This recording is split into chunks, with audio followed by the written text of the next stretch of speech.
ಸಲಹೆ, ಸೂಚನೆ, context, content, example, example, then ಅದಕ್ಕೆ ನಿಮಿತಿಗಳು, ಐ ಮೀನ್ ಕನ್ಸ್ಟ್ರೈಂಟ್ಸ್, ಇದನ್ನೆಲ್ಲ ಕೊಟ್ಟು ಪ್ಲಸ್ ನಿನ್ನ ಉತ್ತರ ಪುಸ್ತಕದಿಂದ ಏನು ಓದಿದ್ದೀರಾ ಆ ಉತ್ತರವನ್ನು ಆ ಜೊತೆಯಲ್ಲಿ ಅಪ್ಲೋಡ್ ಮಾಡಿದಾಗ ಅದು ಹೇಳುತ್ತೆ ಈ ಆನ್ಸರು ಸರಿ ಇಲ್ಲ, ಈ ಆನ್ಸರ್ಗೆ ಈ ಥರ ಬರೆದ್ರೆ ಸರಿ ಇದೆ ಅಂದರೆ ನಿನ್ನ ಉತ್ತರ ಫಸ್ಟ್ ಕೊಡಬೇಕು.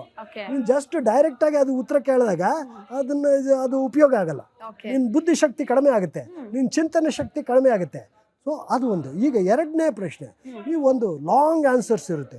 ಆ ಲಾಂಗ್ ಆನ್ಸರ್ಸ್ಗೆ ನೀನು ಆನ್ಸರ್ ಪ್ರಿಪೇರ್ ಮಾಡಿಬಿಡ್ಬೇಕು. ಪ್ರಿಪೇರ್ ಮಾಡಿ then you should feed into that. ಇದು ಫೀಡ್ ಮಾಡಿದಾಗ ಅವಾಗ ಹೇಳುತ್ತೆ ಇದು ಎಕ್ಸಾಮಿನರ್ ಥರ ಹಿಂಗೆ ಇದು ಮಾಡು, ಯೋಚನೆ ಮಾಡು ಅಂತ ಅದಕ್ಕೆ ಕೇಳಬೇಕು. ನಾನು ಉತ್ತರ ಕೊಟ್ಟಿದ್ದೀನಿ, ಈ ಉತ್ತರದಲ್ಲಿ ಏನನ್ನ ಕೊರತೆ ಇದಾ, ನ್ಯೂನತೆ ಇದಾ, ಆ ನ್ಯೂನತೆಗಳನ್ನು ನನಗೆ 1, 2, 3 ಇದು ನನಗೆ ಹೇಳಿಕೊಡು ಅಂತ ಹೇಳು. ಅದು ಅವಾಗ ಹೇಳುತ್ತೆ ಇದೆಲ್ಲ ಕೊರತೆ ಇದೆ, ಇದನ್ನು ತುಂಬಿಸ್ಬೇಕು, ಇದು ಚೆನ್ನಾಗೇ ಇದೆ, ಅದು ಭಾಳ ಪೊಲೈಟು ಮೆಷಿನು, ಅದು this a very good thing but ಅಂತ ಕೊಡುತ್ತೆ. Is A very good person but ಅನ್ನು ಇದು ಇದೆ ಕೊರತೆ, ಇದು ಇದೆ ಕೊರತೆ, ಇದು ಇದೆ ಕೊರತೆ ಅಂತ 100 ಕೊರತೆ ಕೊಡುತ್ತೆ. ಅವಾಗೆ ನಿನಗೆ ಗಾಬರಿ ಆಗಿಬಿಡುತ್ತೆ. ನೋಡಪ್ಪ ನನ್ನ ಆನ್ಸರ್ಸ್ ಇಷ್ಟೇ, ಬಟ್ ನಿನಗೆ ಡೈರೆಕ್ಟಾಗಿ ಅದು ಪ್ರಶ್ನೆ ಕೇಳಿ 1,000 ವರ್ಡ್ಸ್ನಲ್ಲಿ ಉತ್ತರ ಕೊಡಿ ಅಂದರೆ ಕೊಟ್ಬಿಡುತ್ತೆ ಚೆನ್ನಾಗಿ. ನೀನು ಅದು ಓದ್ಬಿಟ್ಟು ಚೌಕಟ್ಟು ಮಾತಿನಲ್ಲಿ ಒಳ್ಳೆ 1000 ವರ್ಡ್ಸ್ ಗೊತ್ತಿರುತ್ತೆ, 1000 ವರ್ಡ್ಸ್ ಬಿಯಾಂಡ್ ಗೊತ್ತಿರಲ್ಲ. ಒಂದು ಮ್ಯಾಥಮೆಟಿಕಲ್ ಕ್ವಶನ್ ಕೇಳಿ, ಒಂದು ಮ್ಯಾಥಮೆಟಿಕಲ್ ಕ್ವಶನ್ ಕೇಳಿದಾಗ ಅದಕ್ಕೆ ಪ್ರಶ್ನೆ ಕೇಳಿಬಿಟ್ಟು ಉತ್ತರ ಕೇಳಿಬಿಡ್ಬೇಡ. ಉತ್ತರ ಗಿವ್ ಮೀ ಸ್ಟೆಪ್ಸ್, ಉತ್ತರ ಕೊಡಬೇಡ ನನಗೆ, ಏನೇನು ಸ್ಟೆಪ್ಪು, ಯಾವ್ಯಾವ ಸ್ಟೆಪ್ನಲ್ಲಿ ಯಾವ್ಯಾವುದು ನಾವು ಮರೆತು ಹೋಗ್ತೀವಿ ಆ ಸ್ಟೆಪ್ಸ್ನ ನನಗೆ ಹೇಳು. ನಮ್ಮ ಪ್ರಶ್ನೆ ಮೇಲೆ ಡಿಪೆಂಡ್, ಪ್ರಶ್ನೆ ಮೇಲೇ ಡಿಪೆಂಡು. ಸೊ ಇದು ನೀಟು, UPSC, KPSCಗೆ ಭಾಳ ಉತ್ತಮವಾದ ಒಂದು ಇದು ಐ ಮೀನ್ ಟೂಲ್ ಐಟಮ್. ಯಾಕೆ ಗೊತ್ತಾ, ಅದನ್ನು ಬಳಸ್ಕೊಂಡೆ you can do better. But ಎಲ್ಲ ಕಾಂಪಿಟೇಟರ್ಸ್ ಅದನ್ನು ಬಳಸ್ತಾರೆ, ಮುಂದಕ್ಕೆ ಹೋಗ್ತಾರೆ. ಬಟ್ ನಾನು ಹೇಳ್ತಾ ಇರೋ ಒಂದು ಕ್ವಶನ್ಗೆ ಆ ಥರ ಕೇಳಬೇಕು, ಪ್ರಶ್ನೆಗಳು ಯಾವ ಥರ ಕೇಳಬೇಕು, ಆಮೇಲೆ ಶಾರ್ಟ್ ಕ್ವಶನ್ಗೆ ಹೆಂಗೆ ಕೇಳಬೇಕು, ಲಾಂಗ್ ಕ್ವಶನ್ಗೆ ಈಗ UPSCನಲ್ಲಿ ಒಂದು 500 ವರ್ಡ್ ಪ್ರಶ್ನೆಗಳು ಇದೆ.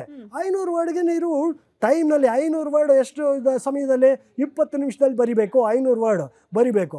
500 ವರ್ಡ್ 20 ನಿಮಿಷದಲ್ಲಿ ಬರೆದು ಅದನ್ನು ಫೀಡ್ ಮಾಡಬೇಕು ನೀನು ಹೇಗೆ ಬೆಳೀತು ಇದು ಏನು ಕೊರತೆ ಇದೆ ಹೇಳು. ಯಾಕಂದರೆ 20 ನಿಮಿಷ ಸಮಯ ಕೊಟ್ಟಾಗ ನಿನಗೆಲ್ಲ ಮರ್ತೋಗುತ್ತೆ ಏನು ಬರಿಬೇಕು ಏನು ಬರಿಕೂಡ್ದು ಅಂತ. ಸೊ ಅದನ್ನು ಪರಿಣಿತಿ ಬರಬೇಕಂದ್ರೆ you should interact with us though there is another master there. ಆ ಚಾಟ್ ಬಾಟ್ನ ಗುರು ಥರ ಇಟ್ಕೊಂಡು, ಆ ಚಾಟ್ ಬಾಟ್ದರೆ ಸಂವಾದ ಇಟ್ಕೊಂಡು ಆ ಚಾಟ್ ಬಾಟ್ನ ಪ್ರಶ್ನೆಗಳು ಕೇಳ್ತಾ ಇದ್ರೆ ಅದು ಭಾಳ ಅನುಕೂಲ ಆಗುತ್ತೆ. ಒಂದು ಶಾರ್ಟ್ ಕ್ವಶನ್, ಒಂದು ಮ್ಯಾಥಮೆಟಿಕಲ್ ಕ್ವಶನ್, ಒಂದು ಲಾಂಗ್ ಕ್ವಶನ್, ಇನ್ನೊಂದು multiple choice question. Multiple choice ಕ್ವಶನ್ಗೆ ನೀನು ಪ್ರಶ್ನೆ ಕೊಟ್ಬಿಟ್ಟು ಗಿವ್ ಮಿ ಕರೆಕ್ಟ್ ಆನ್ಸರ್ ಅಂದರೆ ಕರೆಕ್ಟ್ ಆನ್ಸರ್ ಕೊಟ್ಬಿಡುತ್ತೆ. ಅದಕ್ಕೆ ಹೇಳಬೇಕು ಈ 4 ಉತ್ತರದಲ್ಲಿ ಯಾಕೆ ಈ ಥರ ಕೊಟ್ಟಿದ್ದಾರೆ, ನನಗೆ ಯಾಕೆ ಕನ್ಫ್ಯೂಸ್ ಆಗುತ್ತೆ, ಒಂದೊಂದು ಉತ್ತರಕ್ಕೂ ಏನು ಎಕ್ಸ್ಪ್ಲನೇಷನ್ ಕೊಡಬೇಕು. ಈ ಎಕ್ಸ್ಪ್ಲನೇಷನ್ ಯಾಕೆ ಎಕ್ಸ್ಪ್ಲನೇಷನ್ ಕೊಟ್ಟು ಇದು ತಪ್ಪು, ಇದು ನೋಡು ಇದು ಸ್ವಲ್ಪ ಹತ್ತಿರ ಇದೆ, ಉತ್ತರಕ್ಕೆ ಸ್ವಲ್ಪ ಹತ್ತಿರ ಇದೆ. 2 ಉತ್ತರಗಳು ಹತ್ರನೇ ಇರುತ್ತೆ, ಭಾಳ ಕ್ಲೋಸ್ ಆಗಿರುತ್ತೆ. 2 ಬೈ ಎಲಿಮಿನೇಷನ್ ಮಾಡಿಬಿಡ್ಬೋದು. ಇನ್ನು 2 ಉತ್ತರ ನಮ್ಮ ಸಮಯ ಒತ್ತಡದಲ್ಲಿ ಆ 2 ಉತ್ತರದಲ್ಲಿ A or B ಗೊತ್ತಾಗಲ್ಲ ನಿಮಗೆ. CD eliminate ಮಾಡಿಬಿಟ್ಟಿರ್ತೀವಿ. ABನ ಇದು ಮಾಡಬೇಕಂದ್ರೆ ಸ್ವಲ್ಪ ಸಮಯ ಬೇಕು. ಅದಕ್ಕೆ ನೀವು ಸಾಕಷ್ಟು ಸಮಯ ಕೊಟ್ಟಿರಬೇಕು ಓದೋಕ್ಕೆ. ನೀವು ಸುಮ್ಮನೆ ಅಲ್ಲಿ ನೋಡಿದಾಗ AB 2 ಸರಿಯಾಗಿ ಕಾಣುತ್ತೆ. ಸೊ ಇದು ChatGPT ಯೂಸ್ ಮಾಡಿದಾಗ ಹೇಳುತ್ತೆ ಅದು ನೋಡು ಈ ಥರ ಕನ್ಫ್ಯೂಸಿಂಗ್ ಬಟ್ ತಪ್ಪು ಇದು ಅದು ಇದು ಉತ್ತರ, ಇದು ಸರಿಯಾದ ಉತ್ತರ.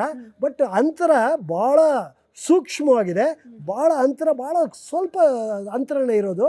But this is the correct answer, this is the appropriate answer, approximate answer, this is the correct answer. Which do you want, approximate answer or the correct answer? ನೀನು ಕೇಳಬೇಕಾಗಿರೋದು ಕರೆಕ್ಟ್ ಆನ್ಸರ್. ಯಾಕಂದರೆ ಬೈನರಿ ಇವ್ಯಾಲ್ಯೂಯೇಷನ್ ಅದು.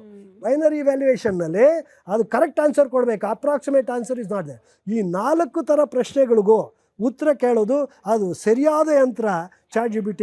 Cloud ಇದೆ, ಈಗ ChatGPT ಇದೆ, ಮೈಥೋಸ್ ಬಂದಿದೆ, fable ಬಾಯ್ ಬಂದಿದೆ, then ಜೆಮಿನೈ ಬಂದಿದೆ.